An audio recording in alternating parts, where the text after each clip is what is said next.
How the rich invest their money. Hello ladies, welcome to Single Moms Make Money. This is the place where you will gain knowledge on how to make money. For regular updates, please hit the red subscribe button and tap the bell icon. Now let's make some money, ladies. Investing in the stock market can be a little frightening for a lot of people since we always hear from TV or the internet about market crashes, depression, and recessions. But yet the majority of wealthy people still invest their money in the market. So today we're going over some of the most common mistakes investors make and the main principles that rich and intelligent investors use. Many people invest based on speculation here. Investors focus on short-term gains made possible by market fluctuations. For example, if there's a rumor that Apple might be coming out with their hottest technology yet, many people might be motivated to buy lots of Apple stock. This sort of investment is based on speculation and can create Apple's share price to fluctuate and become a little more volatile because following a rumor can make people eager to buy Apple stock, which might increase the price of the share and create a bubble. If they're lucky and the rumors are true, other investors might jump in and drag the price of the share up, and those who jumped at the beginning of the trend might end up making some fast cash, while later investors might lose their money when share prices dropped to normal. But if the rumors are wrong, investors began pulling back their money, bursting the bubble, and losing money. An intelligent investor will buy stocks based on the pricing versus value in that speculation. When the pricing of the stock is below the intrinsic value of the company, the investment has great growth potential. For example, Warren Buffett's bought American Express stock when a large salad dressing company failed to pay. That's American Express lost half of its show value, but the company was still functioning the same. It simply took a financial loss. Buffett saw that the share value was very underpriced. So he decided to buy $13 million worth of stock. Today that investment is worth over $7 billion. Intelligent investors like Warren Buffett use analysis instead of speculation. 3 principles apply to all intelligent investors. First, an intelligent investor analyzes the long-term development and the business principles of the company before buying the stock. A stock's long-term value is not arbitrary. It depends directly on how well the company behind this stock performs. Intelligent investors examine the company's financial structure, their leadership structure, and whether it has a good history of distribution of profits to investors. Intelligent investors do not fall into the trap of only looking at the company's short-term earnings. They pay attention to the company's whole financial history. This gives investors a better idea of how well the company is doing, completely independent from its value on the market. For example, this company is not currently popular, so it has a lower share price. But their records show good and consistent profits and have a strong infrastructure. The company is likely to be undervalued and therefore likely to increase in share price in the future.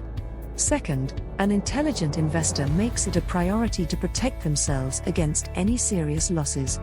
They do this by creating a diversified portfolio.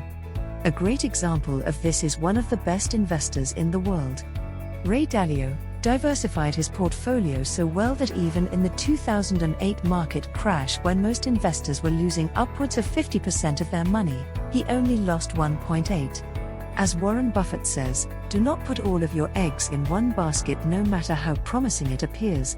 If you diversify, even if one investment does not do well, the rest of the investments offset the losses in the overall portfolio, won't suffer as much.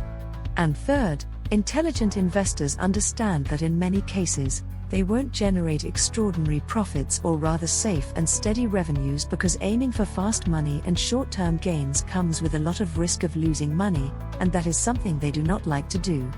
In the book Money Master the Game, Tony Robbins interviewed 50 of the best investors in the world, and something that they have in common was that they are all passionate about not losing money.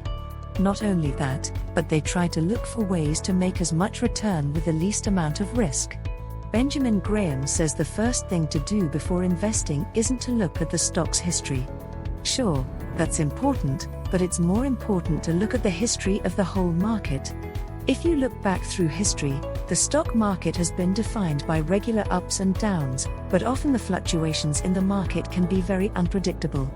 For this reason, smart investors need to be prepared both financially and psychologically.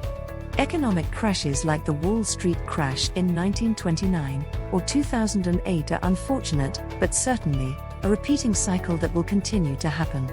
This is why a diverse portfolio was so important, so your investments don't get hit all at once. What's more, investors need to be mentally and psychologically prepared for a crisis, because if they don't, they may end up selling when the market is down, locking in their losses. But by looking at the history of the market, we learned that even after the most devastating crashes, the market always recovers. Something that Graham emphasizes is that intelligent investors do not follow the crowd. Sometimes the market is too optimistic and makes investors see profits that aren't there. Or sometimes the market is too pessimistic, telling investors to sell everything. This is crowd behavior. When things are going up, people start investing because it seems like everything is going well, and everyone will make money. This causes more people to invest more money. Eventually, shows become unrealistically overpriced to the point where an unsustainable bubble in the market is created.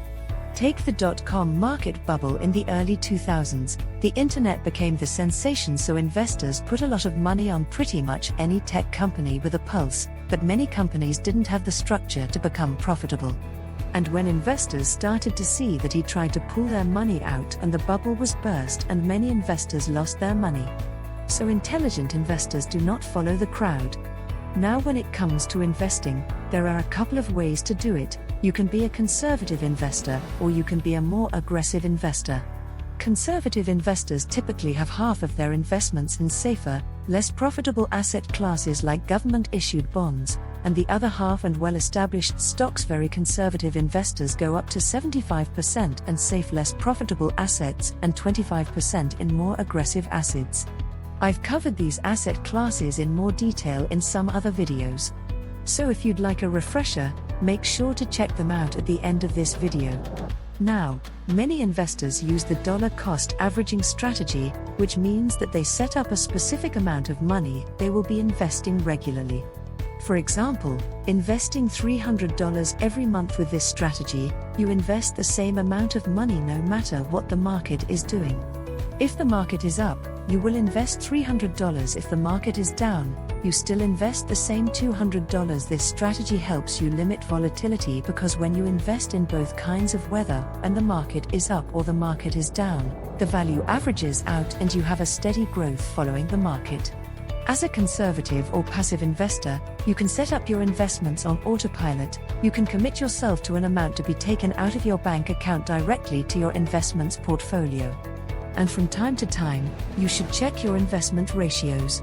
Typically, your more aggressive investments might grow faster than your less aggressive ones, so your 5,050 ratios might get a little off.